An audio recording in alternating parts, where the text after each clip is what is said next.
Good day, everybody. We're coming to you live on Facebook on the Connect for Climate page.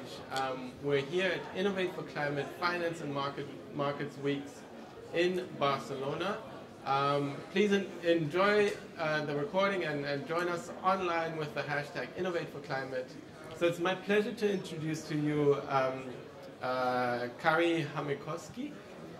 Kari is from Finland, and he's the manager of the Trust Fund and Climate Nordic Environment Finance Corporation.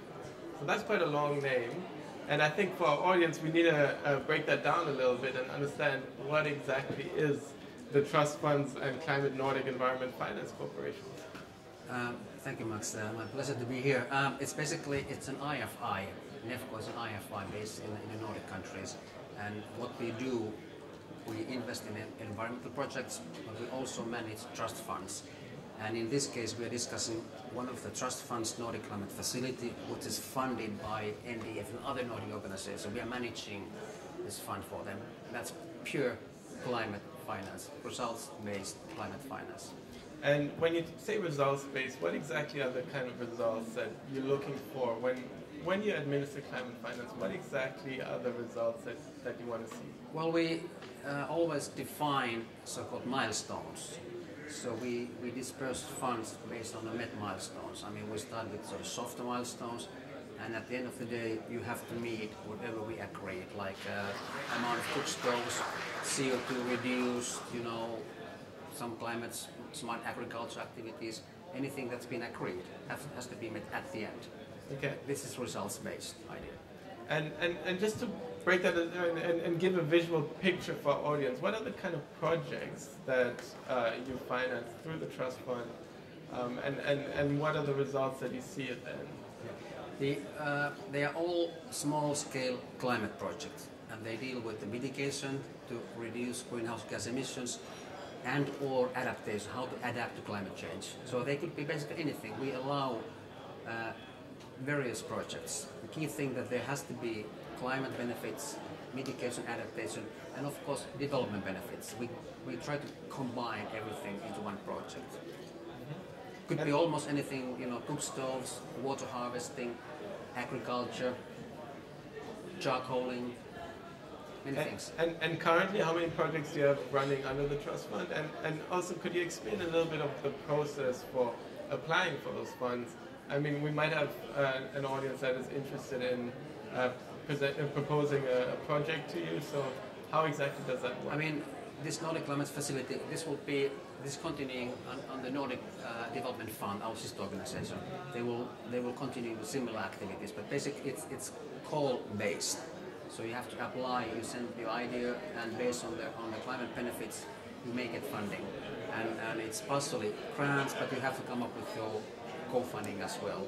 But I think the key thing I would like to highlight that in this project we are managing, they combine mitigation and adaptation, which is quite unusual for climate finance.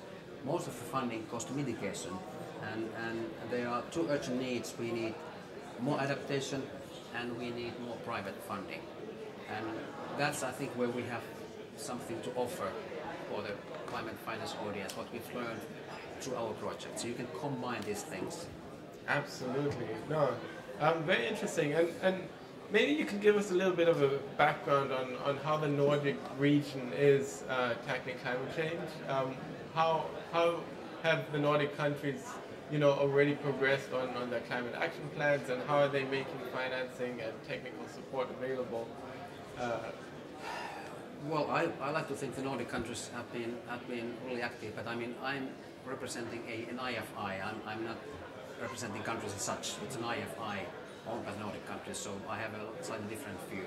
But in general, I think Nordic countries have been very active. Like, for example, NEFCO, my company, we've been managing major carbon funds, and the main donors have been the Nordic governments. So the Nordic governments have been really active in this climate mitigation. But we also have a good example of adaptation, which I think the key message today from my point of view. No, I completely agree, and that's often the missing part of the equation. Exactly, yeah. Where most people focus on renewables, but you also have to figure out how people will continue to live with the climate impact. But I mean, if I may sort of offer some ideas, because we allow people to come up with their own ideas, and we try to combine adaptation, mitigation, and it's possible to combine, not always, but in many cases. And for example, cook stoves, you have also mitigation impacts, but you at the same time can have or will have adaptation impacts. You reduce deforestation, for example. But the thing is that those impacts may go unnoticed. I mean, we are concentrating on cook stoves, which is good mitigation.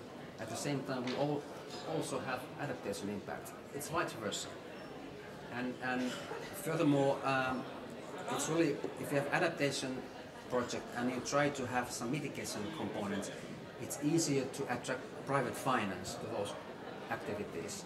So you can have a sort of direct, indirectly more private funding to adaptation. When you try to combine things, it's easier to develop business around mitigation and adaptation so far. But going forward, we need more business models around adaptation as well, that we get the private finance in addition to public finance. Absolutely. And I mean, part of your work is also, you know, advising and showcasing how this could work.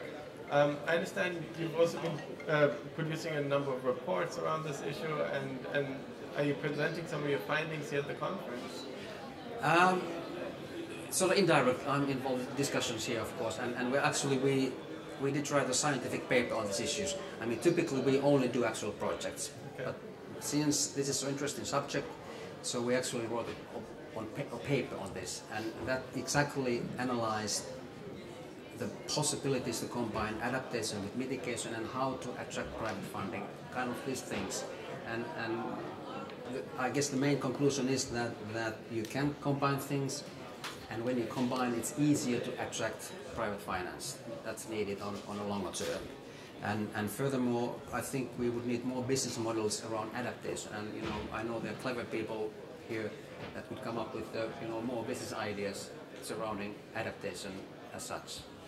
So I think that's important. Yeah. Absolutely, and I think that's the message really for the innovation component of Innovate for Climate, is that, you know, you can package your benefits. You can package the mitigation benefits as the reducing of greenhouse gases, as well as the adaptation benefits, yes, which are the sustainable development benefits. Exactly, yeah.